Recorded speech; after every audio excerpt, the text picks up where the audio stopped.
Welcome back to another episode of Season 5 of the RAG podcast.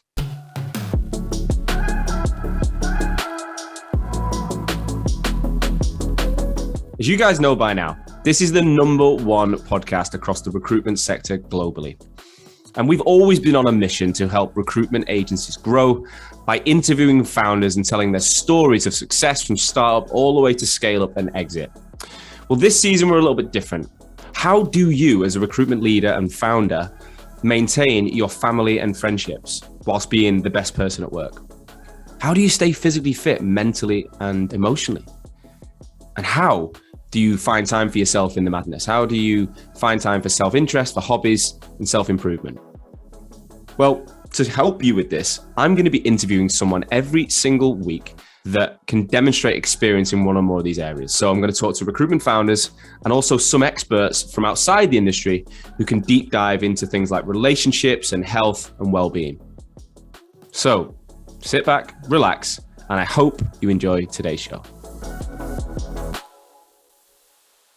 Hello and welcome back to another episode of the RAG podcast. On today's episode, I was joined by Harry Bigwood and Rex Rusling, the co-founders of a business called the Rec Hub.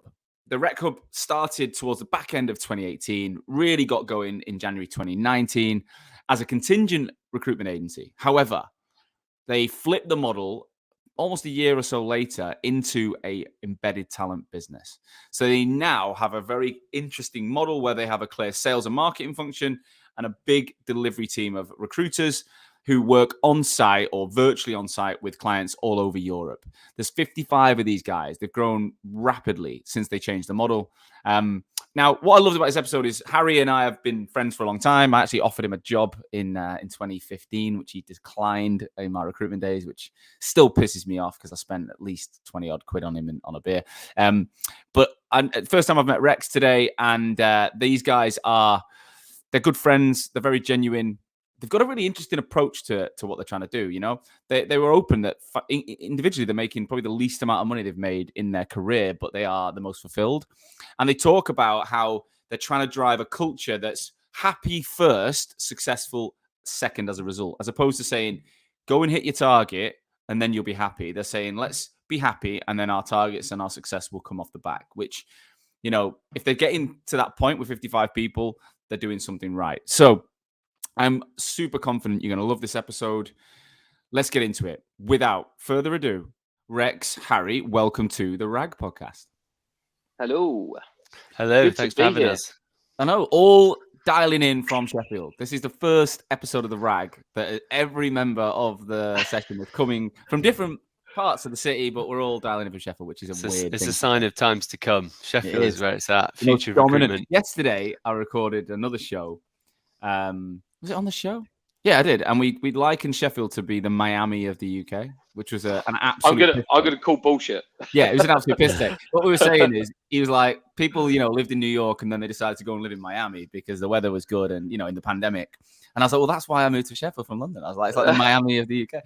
Exactly the same. So we're dialing in from South Beach, everyone, UK version of South Beach. And it is, you can tell Rex's background. He's got his surfboard in the background. It's just ready to go. Is this also a sign of the times that we're all in the same location, yet we're all digital, all virtual? Yeah, could be doing this in one place, really. Yeah.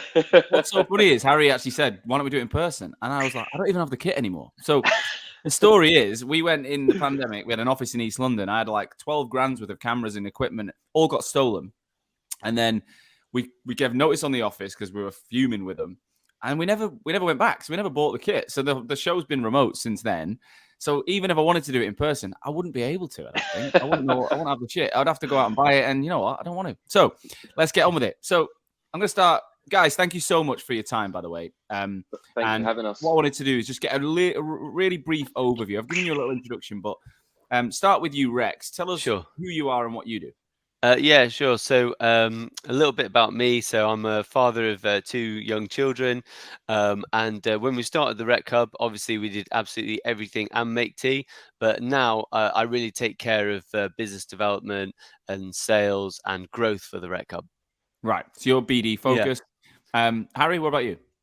I'm CEO and basically acting on making sure that we're sort of heading in the right direction, focused on the vision and the mission, and bringing all the other parts together. We're sort of we don't lead with like the typical sort of hierarchy.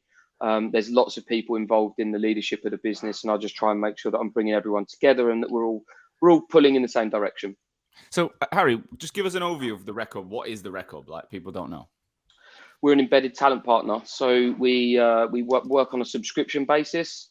So as opposed to your typical contingent recruitment, we would, so to speak, rent a recruiter to clients who are looking for high volume hires. And so that sort of the leadership needs to be a lot bigger, because it's not your typical model, if that makes sense. There's different departments and that sort of stuff. Okay. I mean, obviously, I know the embedded talent model, and it's interesting how quickly it's rising across the sector. And there's been a lot of people move, because I know, Harry, your experience was contingent, right? So can we just go back a bit? Like, Rex, how did you get into recruitment? What's the story there? Well, it's a very typical story. I've got a degree in art history, so naturally ended up as a salesman. Art history, right? Yeah.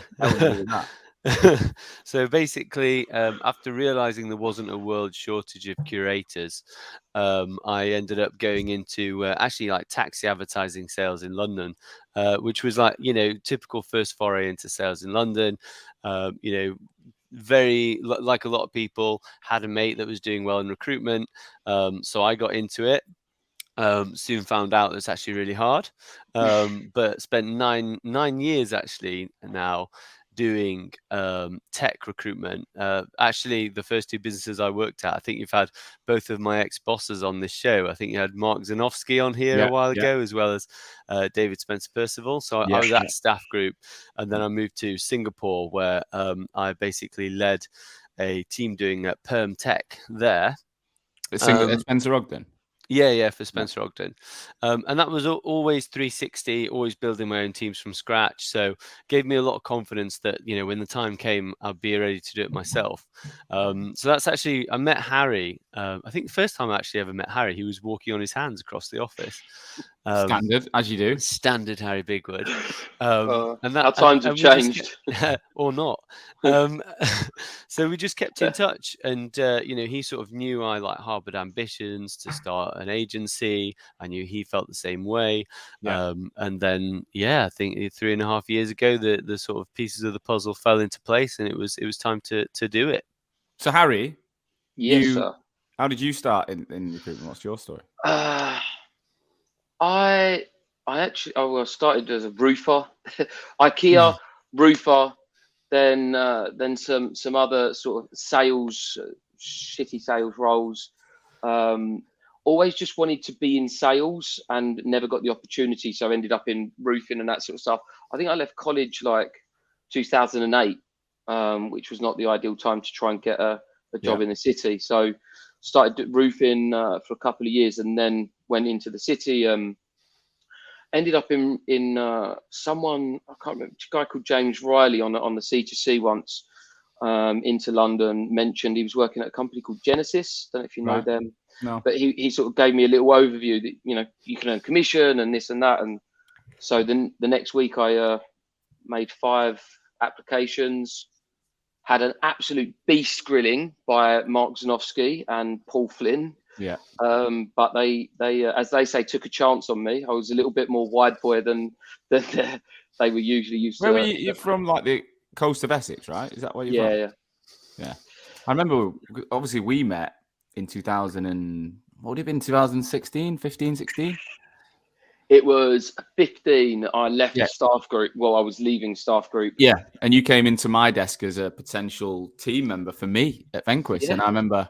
Because your billings were similar to mine, right? Sort of 700 grand numbers, and there's not many people walking your desk with that. So we were like, all right, this is cool. And the business were trying to propel me into more management. So you were the obvious successor and life and pensions and all this shit.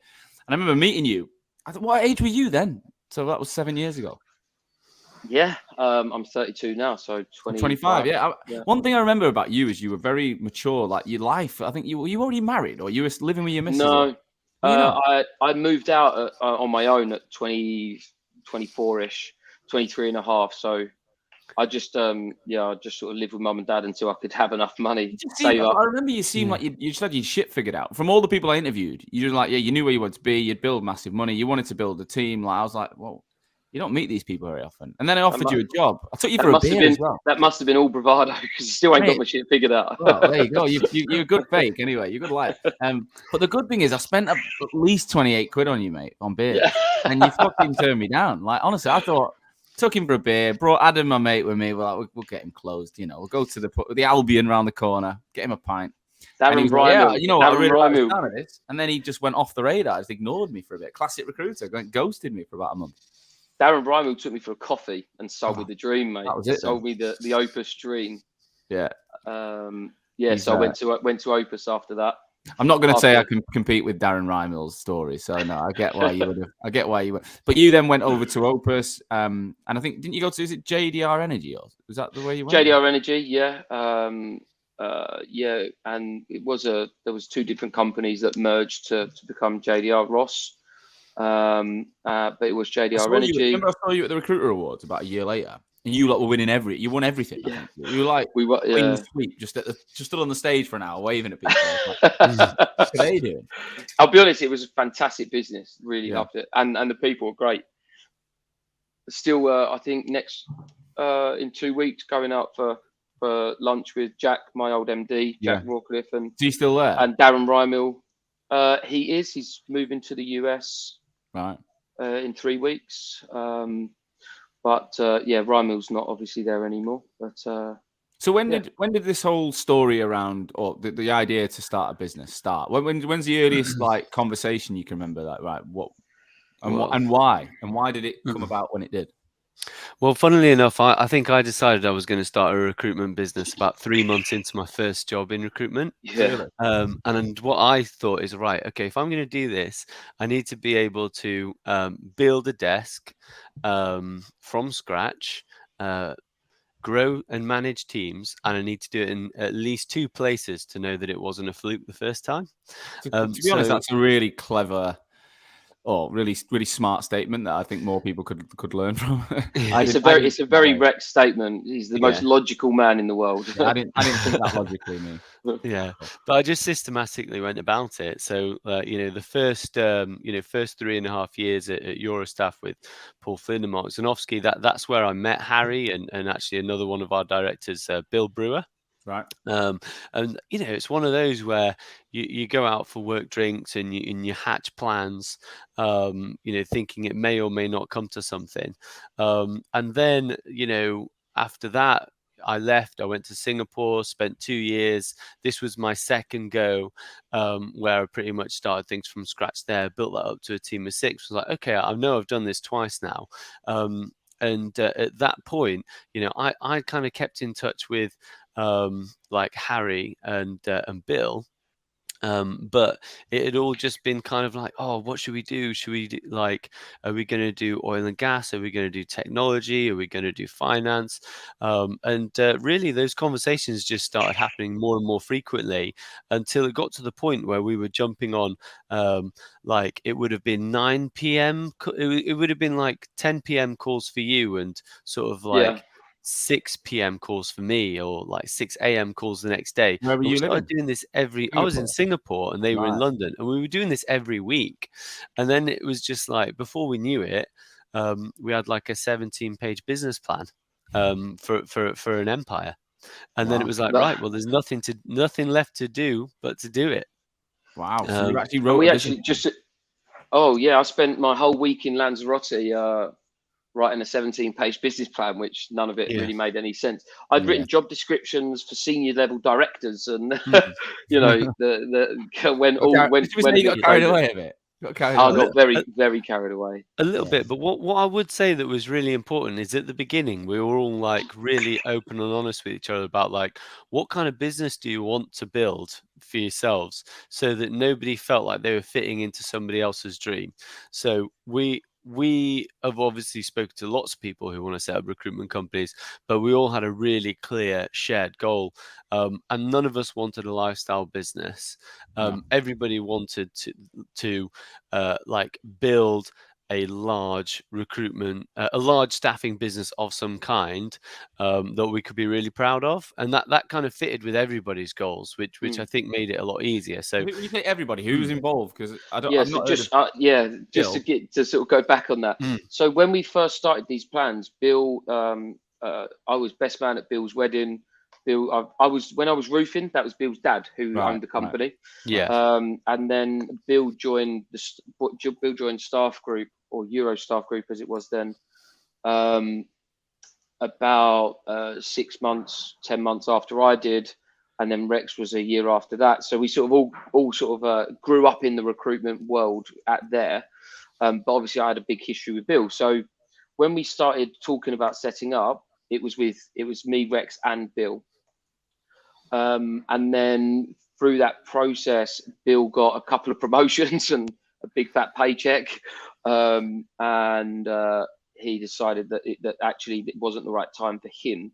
So Rex and I just went, let's go for it. Let's do it. Who cares? We'd done all the research together and sort of looking at market fit and everything else. But then me and Rex sort of took it on from there, I suppose. And then very quickly thought, what I had in my head, me and Rex were on the same wavelength, but we really wanted to focus on a brand. We wanted a brand. We wanted, we had big ambitions and to build a big business, but to do that, you need a brand.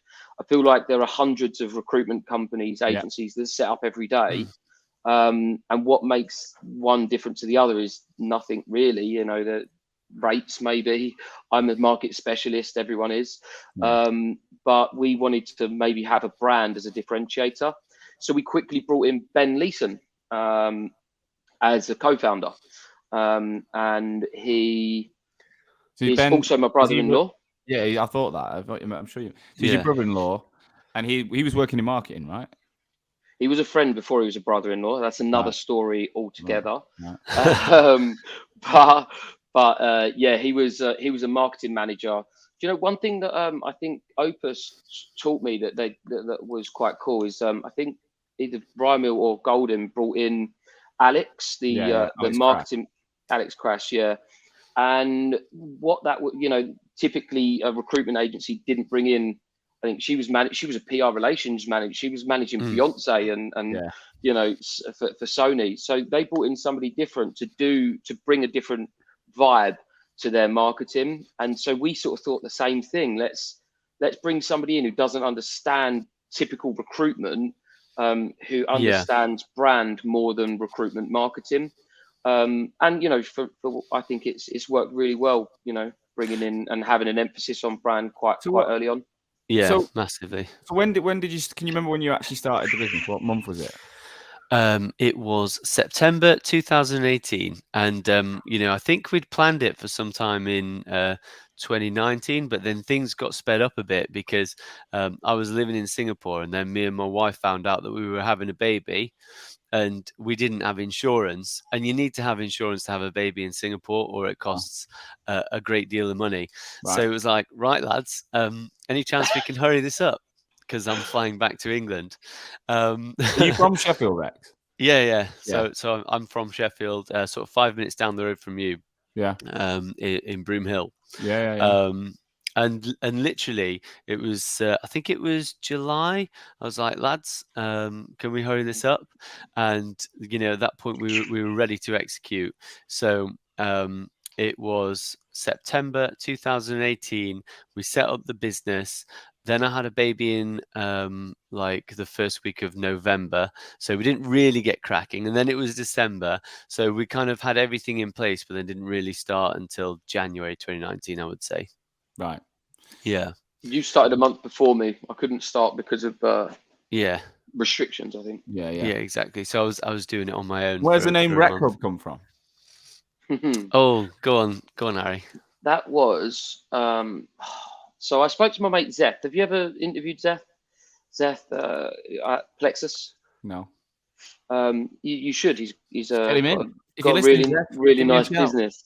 Yeah, they focus on blockchain recruitment. But I remember bringing him. Me and Bill were in a pub trying to figure out a name. Well, I rung him and said, how on earth did you come up with Plexus? And he said, just go to a pub and just keep drinking until something happens. And we went through a whole range of ideas. I think Rec Hub started as, was it Hub 8, Rex? Hut 8. Yeah, Hut I 8. mean, yeah, the 17 pages of a business plan was like nothing compared to the WhatsApp chat about what to call our recruitment company. So it just went on and on and on, and we had all these crazy, like really left field ideas. And I wanted to call it Hub 8, which is basically the place at Bletchley where they'd come up with the machine to crack the Enigma, the Alan Turing machine. So I thought, right, okay, that's a good name. And then we were on this Hub 8 theme. And then I was in Singapore, but Bill and Harry went to the pub and just kept drinking until they came up with a name. We run out of paper, and we asked the waitress, have you got more paper? She just got the receipt paper. And we were just about 3 bottles of wine in, and just scribbling some stuff down, and ended up with. Isn't there another recruiter hub? There's a recruiter hub that was a training business. Could be. There's loads, but it was quite. But the idea was basically originally 3 founders, 3 words, each word being 3 letters. So it was this kind of theme of 3 running through. And the original idea was to have three kind of like sub brands that were, looking at like cybersecurity and infrastructure and software engineering. So it was like this running theme of 3 that like isn't the case today. Was the 17-page business plan a contingent recruitment company, or was it the embedded model? Originally, yeah. When did that all change, or tell us a story around that? Quite quickly, when we started, well, it started with even as a contingent business, we had this idea that we would go more delivery model. I think for me, the 360 model, it worked for me, but I saw it not work for so many people. Same. Yeah. But they were great recruiters. They were fantastic recruiters. And as soon as they would put in a delivery model, they would thrive. They would be super good, because the concept of a 360 model, like the characteristics of a great recruiter aren't necessarily the characteristics of a great salesperson. Like a salesperson is in a positive way a mercenary, money motivated, blinkered to some degree. And a great recruiter is the opposite of all of those things. They're more caring and selfless, and they're more motivated by a pat on the back, and they're more service oriented, and all those things. And so it's rarely that you find the 360 works really well with those characteristics combined in an individual. Yeah. So we sort of had this idea to focus on building out a sales team, building out a recruitment team, building out a marketing team that fed into the sales team, and so on and so forth. And that sort of very quickly lended itself quite nicely to the embedded model. We liked the idea of the embedded model.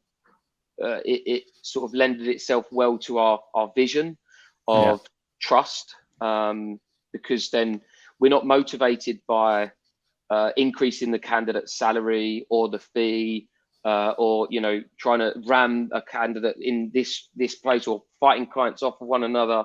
It sort of it lended itself well to our setup, our model, and our sort of our theories about recruitment, I suppose. Yeah, definitely. For me, I think one of the things that was a big motivator for us setting up our own businesses was that we felt like something could be improved in recruitment. And by eliminating this idea of a commission model and working on a sort of subscription basis effectively, we just felt there was a much higher level of trust and transparency and buy-in between the candidate, the recruiter, and the client, because they know there's no agenda. They know that we're just literally there to provide the best possible experience for the candidate and the client. And that trust and transparency just enabled us to do recruitment better. So talk me through the journey then. So when you started, say January 19, how long till you flipped this model, and how did that all happen? We decided quite quickly, actually, that we wanted to head towards the embedded model, but we needed cash. Yeah. Because to payroll people that aren't generating revenue straight away, obviously or even, if you've got a bank of recruiters that aren't on a project or doing 360, you're just bankrolling them, right? So we had to sort of build our coffers. So we started, I think probably 12, 18 months building a contingent business, and actually at the time we always had this idea of it was called engaged, embedded, and mentor, which were the three sort of arms that were going to be the business. But engaged was the typical 360 model, or the contingent model, should I say. Embedded was embedded, and mentor was a branding solutions arm. And as soon as the embedded took off, we had no one to fulfill the so Rex went on first to Think and Pair. Yeah. Then I went on to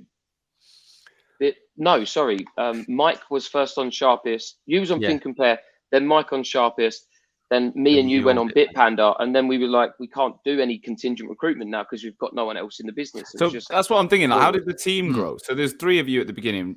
Obviously, Ben wouldn't have been recruiting, right? No, so he was thinking about content and strategy. He was running. He was basically doing all operations, so finance, marketing, everything, offices, whatever. And then and it was just you two at the start doing deals. Yeah. Yes. And it wasn't the case that it was like, right, now let's switch to embedded, and it took off immediately. Like we thought of embedded, we didn't really know it existed. We sort of organically started to think of this subscription-based model, and then like it was a case of trial and error. So just having, so many conversations with clients about it, loads of different variations on proposals, loads of different kind of like methods that we could try, and we must have pitched it tens of times, and getting knocked back and back and back before our first embedded project landed. And then from that moment, that's when things started to snowball, really. So it was the case that we needed one great case study that could feed into another, and then it just literally snowballed. So it went from like 2 people to 3 to 5, and then we just literally were growing by like 4 people a month for the whole of the year.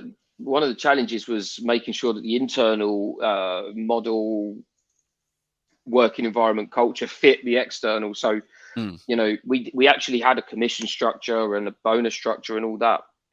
And that had to change when we went to embedded. So there was a few variations of that. A couple of the earlier employees may have been a little bit frustrated because we changed a few times. The model to make it fit and obviously make it profitable. And we're I think, as soon as we got me, Rex, Mike were on an embedded project, and Ben was sort of doing everything else, then we were like, right, so we need to hire now. So we started hiring. I remember getting to 10 people and thinking, this is crazy. How have we got to 10 this quickly?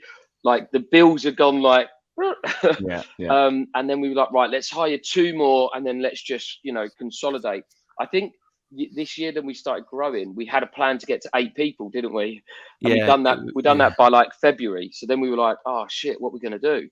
Was that because you kept hiring, finding more clients, or was there more roles coming out of the clients you had? Like, why did you need to grow so quick? More people, to be honest, more people were coming to us than anything else, just saying like, I've heard of you through such and such, and they've said you've done a great job. Can you, we've got these plans, can we have a conversation? And then we just literally, it was one of those things where the reputation that we'd built in the 2 previous years was sort of paying dividends. And what sort of clients and roles were you filling? It was basically tech roles for tech companies in Berlin. But then, it was like we picked up a client in Vienna, and then it was picking up clients in other cities, and then it was not in the UK. It's all Europe. Well, nowadays it's a bit the UK, because it used to be we used to want to be the most trusted tech talent partner in Berlin. Now it's the most trusted tech talent partner in Europe, because we're filling roles all over for clients all over. And actually then someone was like, oh, can you do all our finance hiring? And I was like, oh, can you do our marketing? So now it's anything that a tech company needs in any department. Often as a tech company grows, the tech is the first thing to help build the product out, but then when they've got a decent product, they need to scale the sales team. Exactly. And if you know the culture, you know the brand, and you're a good recruiter, you can flip between roles, right? So have you guys been keeping an eye on people like Talentful and Elements and those brands that have already stepped into the world and grown ridiculously well? Yeah, Definitely. I think we have ambitions to grow alongside them. It's one of those we're conscious not to grow too quickly for our, I think we're now at about 55, so growing from 55 to 100, 150 will be a slightly easier journey than where we was 18 months ago at 4 to 50, because we've had to hire lots of different roles that don't generate revenue. We've had to install lots of different systems, HR systems, and all different things that you just didn't really think about at 4 people when you've just, you two and your Excel spreadsheets, So I think we're hopefully setting ourselves up a little bit to be able to grow a little bit quicker. What's the biggest? Well, sorry, just to interrupt. What's the biggest challenge though when you go from not working in-house recruitment to leading an outsourced version? Because I know the Talentful boys did go and work in-house. That's kind of where their idea came from. Yeah, but you boys didn't, right? You're agency recruiters. So, because what I don't want is everyone listening to this might be like, well, this is a dream, right? Let's fuck contingent off. It's all going embedded. But there's got to be some challenges with that. It can't be as easy as just switch the model and you grow to 50 people in 2 years. No, it's actually really, really hard. And it hasn't worked for everybody. Because obviously a lot of your hiring pool is agency. People that don't want the 360 model. And not everyone coming from, the differences between agency and internal are huge. And a lot of clients will notice it. So we've got a transition program, which our L&D manager, Sophie, runs. And that helps transition people from being an agency recruiter to an internal, focusing on things like, attention to detail, which typically recruiters are pretty awful at. Stakeholder management, time management, things that are just different. When you're pitching a hiring manager for a slot for CV feedback, when you're internal, you just have to go into the hiring manager's diary, and actually ringing him to talk through, or her to talk through CVs is a waste of their time. You're trusted to be the gatekeeper of their time. You're not selling to them. Yeah. You're protecting them and the business, like the business needs to be kept. You need to be protecting the business from rubbish CVs or whatever it might be. So you're not just trying to sell a candidate, you're working with the business, and that mindset change is actually huge.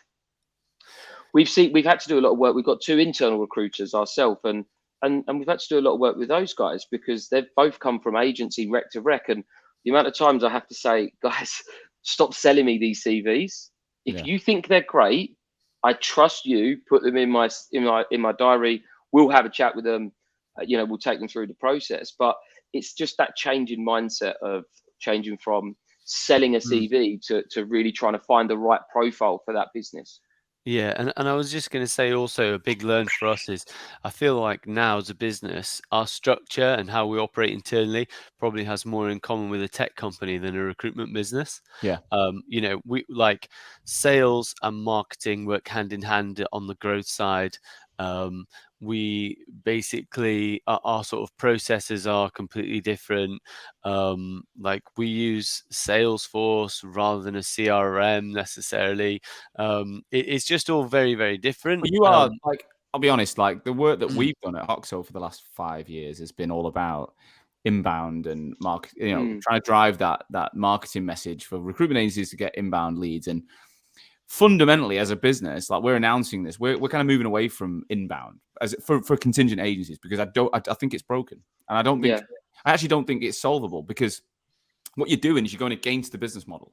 What you guys have built, it fucking works, right? Because you're like Hoxo, you have a small sales function, you have a big delivery team, and you have a fucking very clear persona that you always sell to, right? Yeah. So you can engage, you can educate, you can track, you can work. Whereas when you've got, let's just take Opus, you've got 85 London recruiters, right, in an office. How the fuck, from a marketing perspective, do you prioritize and deliver to all of them?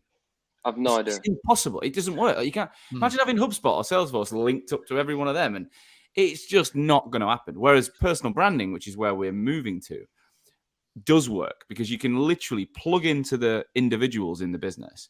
And overnight, if they can, well, not overnight, but in short periods of time, if trained, if they know what they're doing at a desk level, then your business can educate, can start to brand itself in the right directions. It'll be different, but it's a business model of people, and it will always be a business model of people until some form of technology replaces that.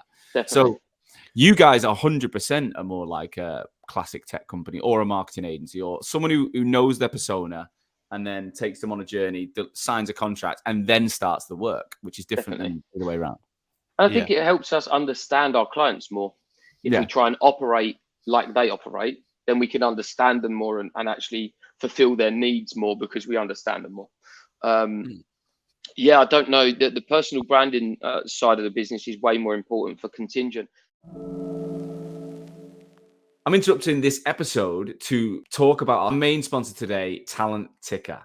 And if you're looking for ways to get ahead of your talent ahead of competition in 2022, Talent Ticker is here to help. Everyone says to me, Sean, candidate short market. Like, I've literally just got off my academy today and I've had 150 recruiters tell me the candidate short market.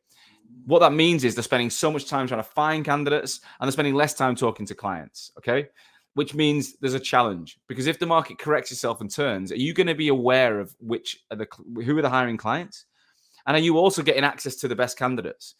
So Talent Ticker, through the end of this month, any Hoxo listeners who request a demo of the Talent Ticker product will receive a free personalized list of leads to help them get a jump on the rest of the year.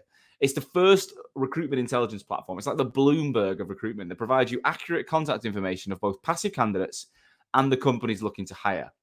So it gives you that predictability of when a company's been, got investment or grown to a point where they believe they'll be making hiring decisions. It'll tell you what type of roles and the contact information for the hiring manager. So it's passive candidates and the opportunities. It kind of seems a bit too good to be true. So anyone using this tool can guarantee you'll be calling the right person at the right time for the right reason. Don't wait. Go to Talent Ticker or get.talentticker.ai/Hoxo and get your leads today. I don't know, from your side of it, Sean, do you see it as a risk for a business?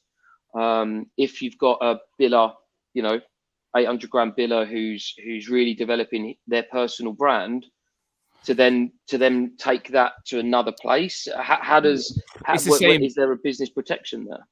I think it's exactly the same as training them in any other direction. Like, is it a risk to put them on a fucking management training program that they could just go and take to another company? Is it a risk to teach them how to sell aggressively? Is it a risk to teach them how to recruit? Of course, any skill you develop, you can take with you, but you've got to, as a business, I've just got off the phone to a huge client, like a huge potential client that's just said, look, I don't want it. I don't want to do it because I don't want my people individually to stand out. I want the company to stand out. That's his direction. And I'm absolutely fine with that. I think it's a bit old school, but I am fine with it. My opinion is, if you create brands at a desk level, what you're saying is the productivity you could get from them before was X. Now you've just added a world that they didn't have before. So you just added an opportunity. With that will come some risk, no doubt. But the reward should outweigh the risk. It comes down to trust, and ensuring that you're creating a good working environment for somebody. Yeah. So I trust you. I'm going to give you tools to go out and be more successful. Yeah. And I'm going to create the best possible working environment so that you want to stay with us. If you like you say, you give you a management training program, they could go get a salary bump somewhere else because they've got extra skill sets on their tool belt. But they want to stay with you because you're creating an environment where they feel trusted, have autonomy. Blah, blah, blah. Exactly. It's not the personal brand that's going to make them leave. It's all the other shit that you're doing. Exactly. What do you reckon, Rec? Well, I was just going to say, like, partly related to that, you mentioned the idea of the sort of precarious and risk nature of having an 800 grand biller with a great personal brand and what happens if they leave. So one of the things that really makes sense for us as a business is that because we don't have 800 grand billers, we just have great recruiters. And the last thing they ever have to think about is what their fiscal value is to this business. It actually helps us with culture and atmosphere and environment so much, because nobody is above the culture. We never have a situation where we've got an 800 grand biller who's a law unto themselves doing what they want, who that doesn't exist for us. No one, got no Harry one's Bigwood. bigger than the Only team. you We haven't got no one's bigger than the team. Walking on his hand. Exactly. Although that is encouraged. Rex was actually right. Yeah. I was actually walking on my hands in the London office 2 weeks ago. But the difference is now it takes me 2 weeks to get over that. Yeah. It hurts your back now. Age and weight don't help. Oh, wow. Yeah, exactly. So what's it? So you started. Let's say it kicked off properly in 2019. 12 months later, we hit a global fucking pandemic, right? So what happened then? Like, where was the business going into March 2020? Well, I think like a lot of people, I got a Garmin and started running. Like me, I got my exactly. I think everyone did. I think it was quite an interesting one for us, because we unfortunately had quite a lot of travel tech clients going into 2020, and we just kind of like recognized the direction that things were going in, and we started picking up more fintech and e-commerce clients, because that was going, and like everybody, we had a little bit of a slowdown, but we managed to just keep ticking over. So we managed to just not go backwards. And then when we came out of it, we kind of exploded off the back of it. Yeah, November 21, like the last quarter of 21 was when we started growing, really. 2020, you mean? 21's only 6 months ago. Yeah, it was the beginning. I would say that we started to really blow up at the end of 2020. Yeah. So the end of the first year of the pandemic. Yeah, that's right. Sorry. And that's when, if you remember, we came out of lockdown and then we went back in. When we went back in, we didn't come out till April. You remember, but everyone I think realized that lockdown was very much about the health of the nation, but the economy was fucking booming. Like everyone was doing really well. Like it was weird. It wasn't like the first one, because the first one everyone was like, "Are we going under?" Whereas this one was like, "We're making more money than ever, but we're just at home doing it." It was just a odd time, wasn't it? And I remember there was a real dark moment when I think it was about November. Maybe that's why I've got it stuck. Which one? Yeah. Going back before the pandemic happened, we actually made a conscious decision 2 months before the pandemic. We was both based in Whitechapel, and we decided, like, do we need to be in Whitechapel? We always wanted to create a business that allowed people to work remotely anyway. But we wanted to have people in an office as well. So we just decided, let's just go with the remote stuff in January 2020. And I went back to Essex, got a little office. Rex came up to Sheffield, got a little office. You moved. So you did that before the pandemic? That's crazy. Yeah, we did it. Yeah. We did it before. So yeah, fortunately, we'd already started to develop a remote culture. Yeah, and then it sort of started growing. Probably halfway through 2020, we got Mike, got Ben, and then November. I remember we was contingent at the time, and Mike had three deals at a company we were aiming for, Coville, I think it might have been, and we were like, we had no pipeline, we were struggling, and we were like, every day, Mike, how's Coville looking? Mike, how's those? Mike, and to the point where Mike must have just been sitting at home like, this whole business is on my shoulders. Oh wow! And then we came back in January 21, and Coville had just like disappeared, and we had until May left in money, like salaries and stuff, and then it all just started turning. February was the really turning point for us. Rex had done the first embedded in the back end of the last year, 2020, and we knew that was the direction we wanted to go in, but we just had to get another client to buy into the concept. And big shout out actually to Paolo Andre. He really supported us. So we worked with him at a company called Tour Radar on the contingent side, and then when he moved to Sharpist, and he was sort of an advocate of ours there, and and a sort of a promoter for us. So he got us into Sharpest as a client, and we've sort of been with them ever since, actually. And that was it, really. From there, it sort of snowballed. We sort of felt that confidence. We can deliver, we can sell, and then we just sort of started growing from there, really. Yeah. How have you? Sorry, go on, Rex. Well, I was just going to say, I think the other thing that really helped us is because we'd made that conscious decision to go remote early. When we were growing, we were really like aware that a lot of businesses that were going through like big growth remote were really struggling to keep hold of a community and a team identity and an atmosphere. So we were very proactive about having like a vibes team at the Rec Hub, making sure that people felt engaged with us as a company, and that we had little communities within the Rec Hub, like the book club, the wine club, the health Obviously, the hub. wine club. Yeah, obviously the wine club, and just these things that basically meant that even people who were working, out of their bedrooms in shared flats during the pandemic felt like they were getting, they were being taken care of and they weren't missing out on anything, and that they weren't isolated.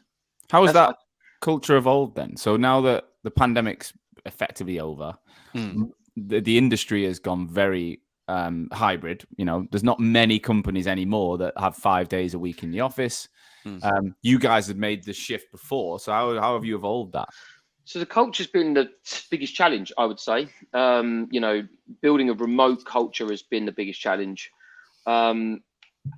particularly with an embedded model. So if you're a talent partner with us, you spend 5 days a week at another company.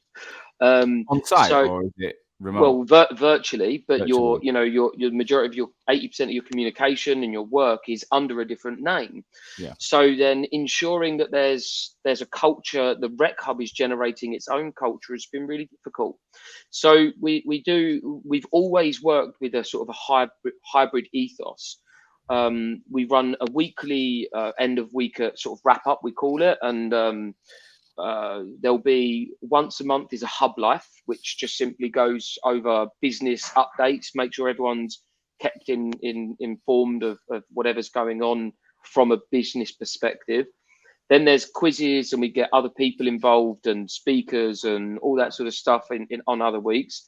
And then once a quarter we do we do a physical meetup. So we fly everyone in. Usually it's in London, so we fly everyone into London once a quarter, put them all up for a couple of days, do some stuff, and that sort of enabled the hybrid blend. Where do your team live? Like, where's the spread?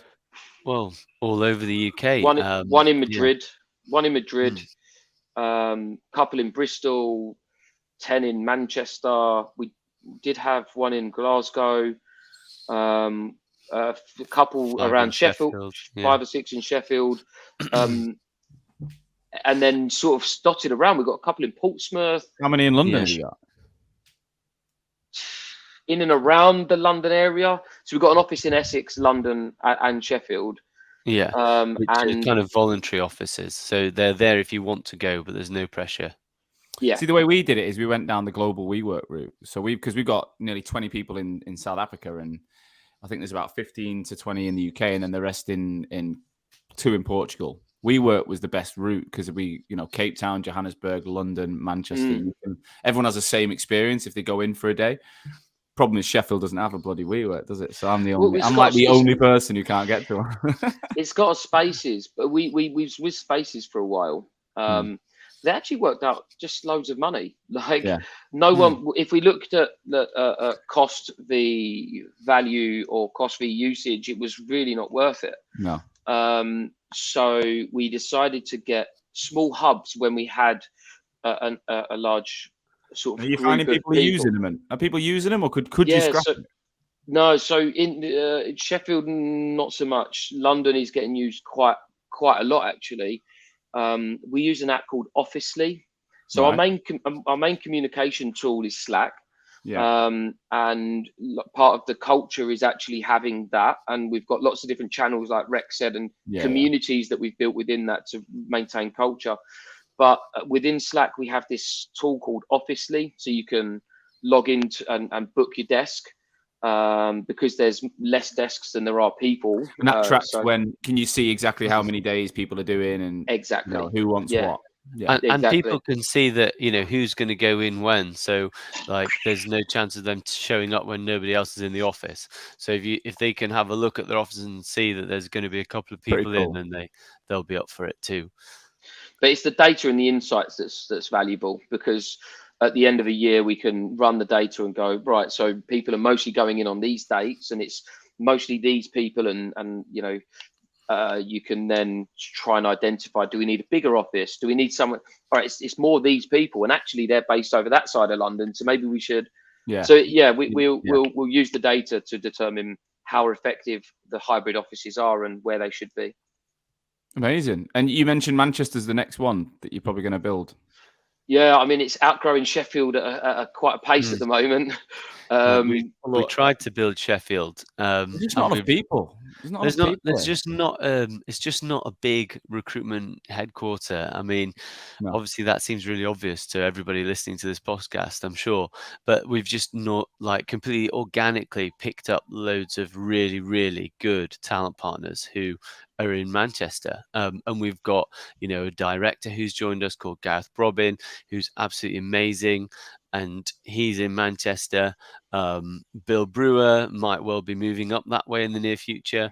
So, at the end of the day, just got to go with the flow. And the thing about Manchester is, I mean, I left London in June 2020. So when I split up with my ex and I went back home, I went to Manchester. I went to Alderley Edge in Cheshire for 6 weeks with my brother. Then I pissed off to Ibiza for 6 weeks. And then I got a flat in town in a place called Moda Angel Gardens, which is like the newest block. Amazing, like literally amazing. And what I realized was everyone moving to Manchester were leaving London. Everyone. I didn't really meet any Mancunians. I met people from, in my block was people from all over the country who'd left London and went, where am I going to go that's I can still feel that city vibe, pay 50% rent. And they were like, Manchester. And people from Edinburgh and Glasgow and Ireland. And it was just, so Ancoats now in Manchester is literally is booming. Northern Quarter and Ancoats. And if I was going to build a northern business, you've got to do it there. You haven't got to try. I really wonder how the impact on what the impact on wages is going to be, because a lot of people are moving from London to other areas all over the country to get more value for their money, where they're living. But they're keeping the London salary, and you get a London waiting, right? So should people in Manchester, now that everyone from London's escaped to Manchester, should people in Manchester start looking at getting more money? Because actually, well, it's inflated. Salaries are inflated anyway, and that's obviously economically it can't carry on the way it's gone. But the truth is, the big living there, the biggest difference is rent. It's not food, it's not alcohol, it's nothing. It's rent. It's just absolutely like what I could get in Manchester, housing, buying or renting is just it's ridiculous what you'd get in London for that. And that's typically why you've got a London waiting, isn't it? Yeah. But it never quite worked out that. I mean, when I moved to London, I lived in Clapham. I think I was on 26 grand in my first year. And I worked out I had 300 quid a month to live on before I got paid any commission. And I had a girlfriend at the time who worked for Austin Fraser in Reading. And she used to come to London and meet me. And I didn't realize how much she used to spend. She used to pay for everything. And when we split up, Amma had to give her, my business partner had to pay her 800 quid because I didn't have it. And then I went and got a fucking Halifax bank account just because they give you £100. That's how skint I was. Just because they give you 100 to open it up. And I remember thinking that was about a month before my career kicked off. And Clapham's the most tempting place, the highest rate of 25 to 35-year-olds in Europe. You can go out on a Monday and it's booming. I don't think the London weighting of salaries makes a big enough difference, if I'm honest. I think it drains you. London is designed to take the money. You're still out of pocket, definitely. Yeah, I don't know, Rex, what you joined on, but I remember starting at Staff Group and I was 19 grand a year, I think. Well, they obviously must have rated you more than me because I started on 18. I think it might. Did you start on 18 and then after probation you go up to 19? But even then, 18 would not have. You'd have been paying a fair whack on rent. I mean, you'd be in a room in a shared house. But I was living with mum and dad, but my commute was 3.5 grand. Wow. Yeah. However, obviously, when you start on 18 grand and you're so broke that you're having a massive bowl of cereal in the morning because you're not eating again till you get home for dinner, then And I remember being that broke that I genuinely didn't have lunch, and seeing like you and Henry Sparling, you had a competition to see who could spend the most on cheese one lunchtime in Borough Market. And it really encouraged you to get cracking and make some deals happen. Like Yeah. if there's one thing, it was definitely like a rite of passage at the time. But no, the waiting doesn't make up for the difference. By the time I was kind of 26, all my mates who lived up here were at least on their first house, if not second.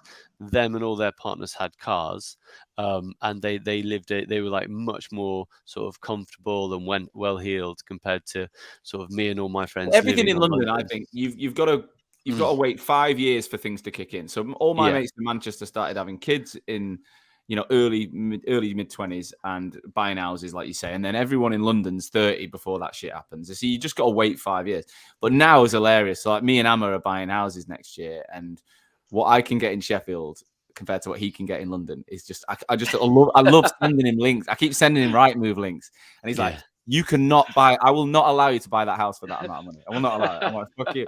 So it's like, that's the one thing, because I can get to London, don't need to be there.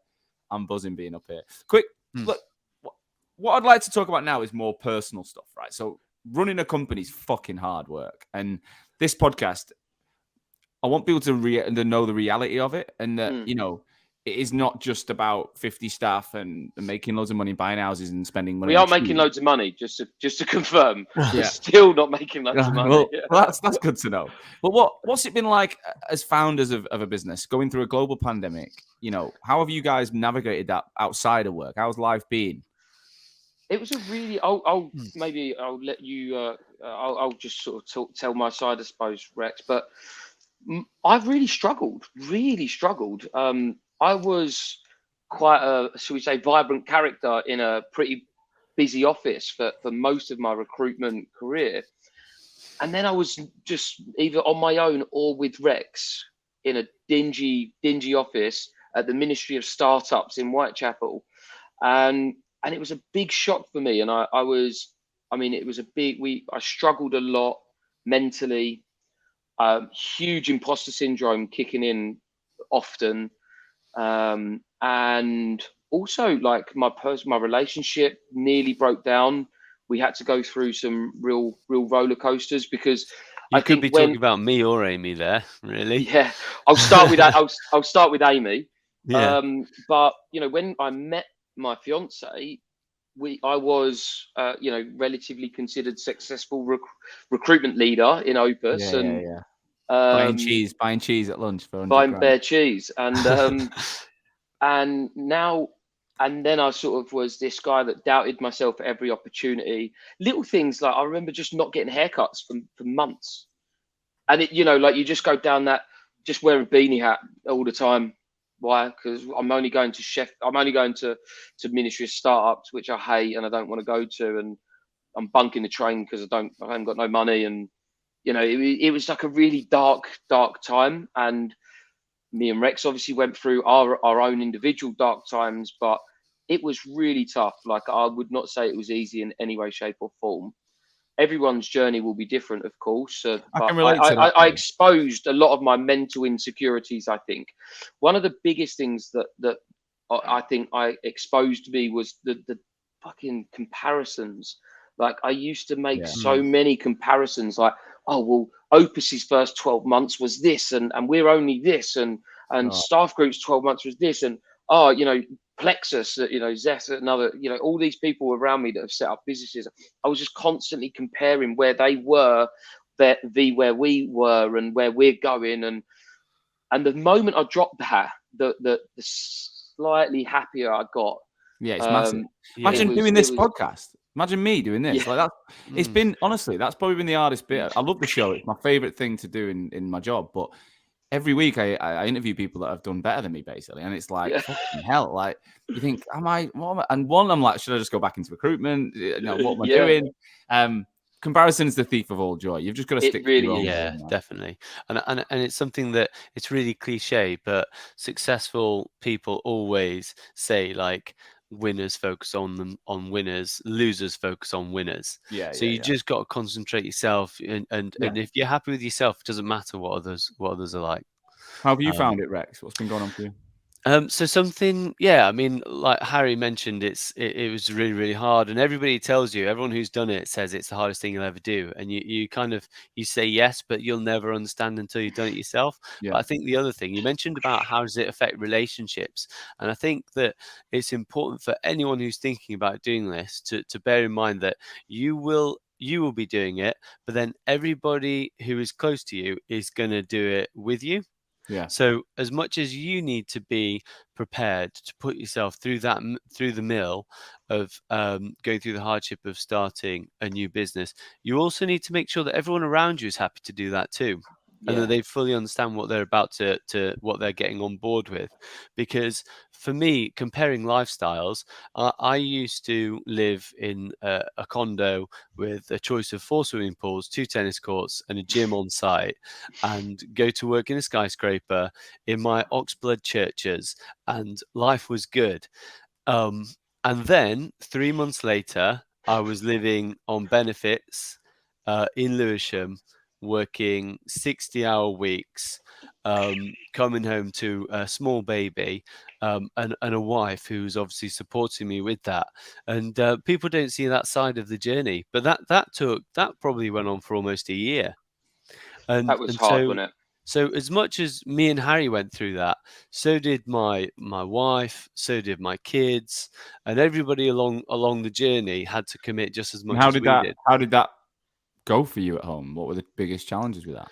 I think the biggest challenges is that like everybody has got to trust you. Like you're telling everyone around you that this is something that you're going to go through for a bigger and better future together. Yeah. And they may not be in recruitment, so they're kind of like putting their faith in you.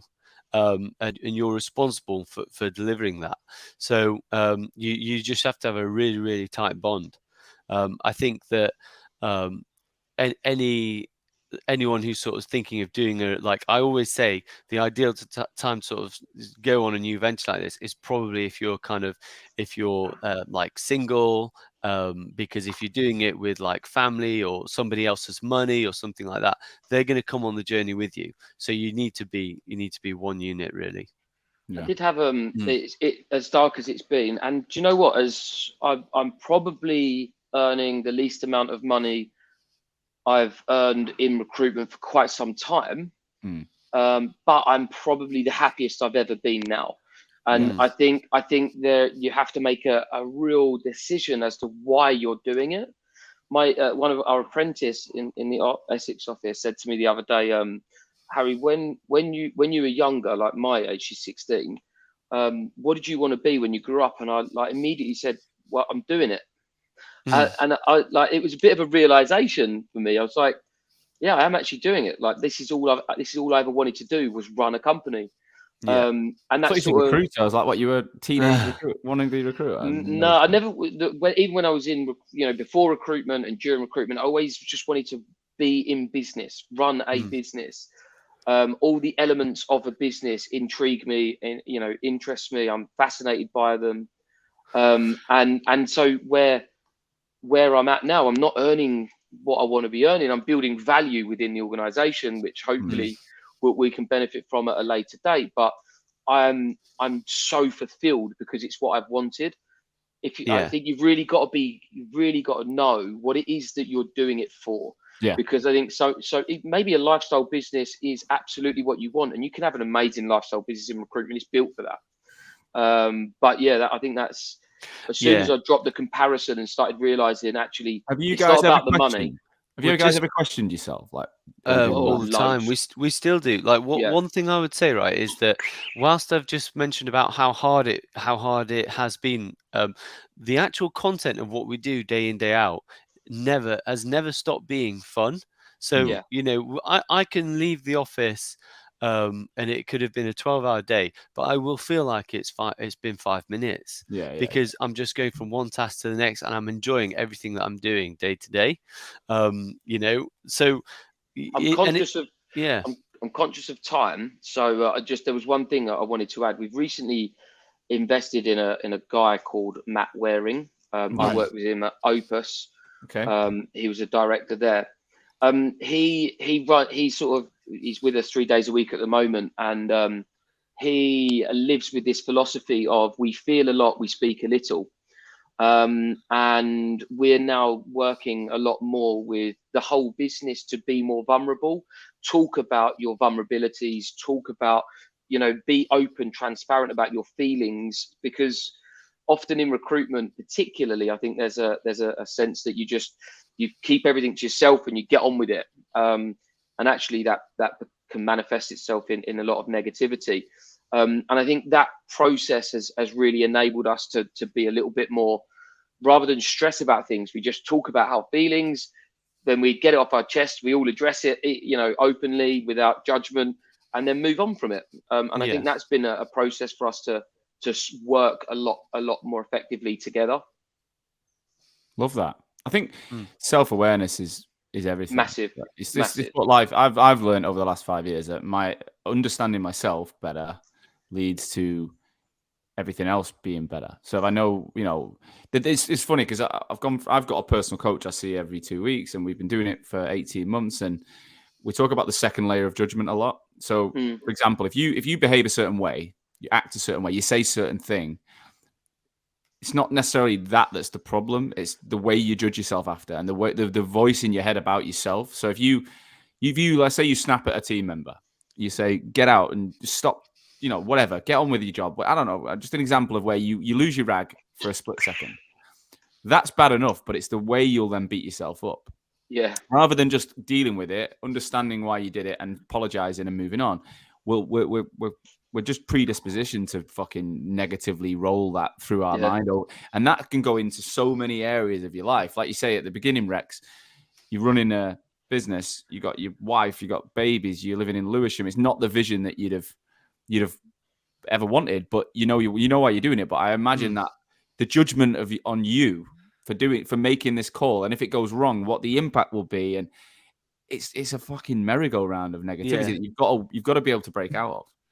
But I think positivity will start with that openness and vulnerability and being able to have conversations with people, because I think a lot of the time how we receive judgment from others, we don't always understand that actually that's what are they feeling that's leading to them saying those things, and then that helps you empathize with their perspective, and then you actually understand most of the time it's always coming from a positive place.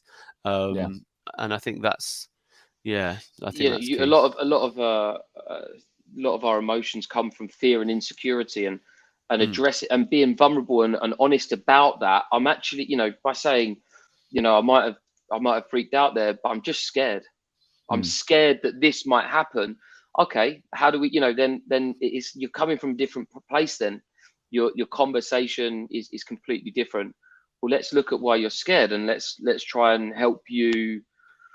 Let's try and help you get over that fear, and where's that fear coming from? And then it might be, looking deeper within, yourself, and it can go on and on and on. But this is something that was never ever part of our business history, was it? We're going through our recruitment careers. This was never brought up once. So it's amazing that, you're only a small business, a new business, and you're already investing in that kind of mindset. And Matt Waring is blocked out 3 days a week, just having these conversations with everyone. Wow. Every week, and everyone Matt now gets a lot of calls. He's only got 2 days. Yeah, guys, 2 fucking days. hopefully he's not going to have them. But we really do push this. I feel like it helps and do you know what? It's not just having this person to unload on, but it's then having encouraging that whole culture of vulnerability and honesty. I have people now coming to me and be like, Harry, do you mind if I just want to say I'm feeling something and this and that? And I'm like, yeah, let's do that. Let's have that chat. And it's unbelievable. Like the conversation that you have becomes so much better, but it starts with just this process of it's okay to feel this and feel like that. The way that benefits communication is more important than ever when you are, mainly communicating with each other over Slack and video calls and things like that. Yeah, for sure. To build that business in the future, it's got to be ingrained. What? Yeah. So Have you what's ever read Have you ever read The Happiness Advantage? Oh, No. favorite book. I love it. It's a great book, and I would recommend it. But it essentially preaches that productivity is not increased by KPIs and metrics, but by being happy. Yeah. And there's like hundreds of scientific studies on it, and this guy goes all over the world teaching it. But it essentially is the happier you are, the more productive you will be, the better your work relationships, your personal relationships, the better your product, your genuine output, creativity, everything is better. So all we do is try and create a work environment where people can be happy. But the challenge with it in a performance related industry is like the happiness hypothesis Mo Gaudat wrote recently is like basically when expectation meets reality, there's happiness. When expectation and reality are not the same, there's friction. So, you know, in a world where you're setting targets all the time, reality doesn't meet those targets, it's very difficult to be happy. So Yeah. you know, it's almost your business is a bit different, but on the sales side, Rex, for example, you're going to have targets this year. You're going to have logos to bring in. And if that doesn't happen, I can feel it this month, right? We've not quite where we need to be. We've got a week and a half left. Am I as relaxed and as happy as I was last month? No. Yeah. I'm not, because I expected to be way further at this point than we are. And that I'm always working through that as like, how do I deal with that? But it's an interesting one. It's such a big issue that we could do an entire podcast just talking about a relationship between happiness and success. But for me, when I would look deeper at expectations. So where are those expectations coming from? Are they coming from within? Are they what you truly want, or are those expectations? Are they actually like being sort of like put on you from something else? Yeah. So actually, like, forget success, focus on being happy. The success is a consequence of happiness, not the other way around. So if we can basically start by being happy, success will come, and then we can work according to like our own targets and the own things that we want to do that make us happy, that lead to success. And that's basically our philosophy on it now. So we kind of, I guess, do it the opposite way to what's traditional. Traditionally, it's like, hit your target, be successful, then you'll be happy. Because what we're saying is, what makes you happy? Relationships, exercise, eating well, mental stimulation, all these things. If that works, then you'll be able to think more creatively. You'll be able to do more in the time that you have with a smile on your face, and the results will follow. Yeah. Oh, yeah. So I think that's a great way. That's a great way to wrap the episode up. It's about. I think that is the first time a recruitment business owner has even brought that up in 200 episodes, right? So it's a pretty special place to be, and I really hope you guys can nail it. Final question is what is the vision? So if you were going to say, right, we're heading here. You've talked about having a big business, but what does that? Have you got any kind of have you got expectation around that of what that will look like? We'll probably leave it quite fluid. Our vision is quite open-ended, but I would say, when you've obviously mentioned 2 embedded agencies, which everybody is very aware of, I would say we want to be, when you're talking to another embedded agency, we want you to bring up the Rec Hub as a comparator. That was how I would see where we want to go. Yeah.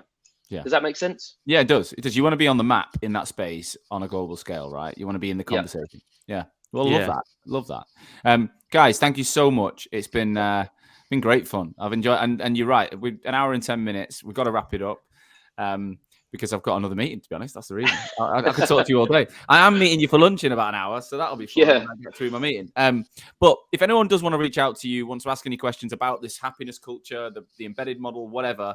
Are you okay for other recruitment owners or aspiring owners to reach out and just always pick your brain? Yeah. So you're tagged on LinkedIn. I'll get people to message you on there. Let's definitely get you guys back on next year. Let's have a 12-month update. I've recently been interviewing people I've interviewed before, and it's just great fun because not only have we got that chemistry, but also we can listen back to what we said and see if it's actually happened. And great fun. So we'll get you on in the future. Best of luck for everything in 2022, and we'll catch up soon. Awesome. Cheers, Sean. Cheers, Sean. Thank you, as always, for listening to today's show. I truly, truly hope that you got value from it.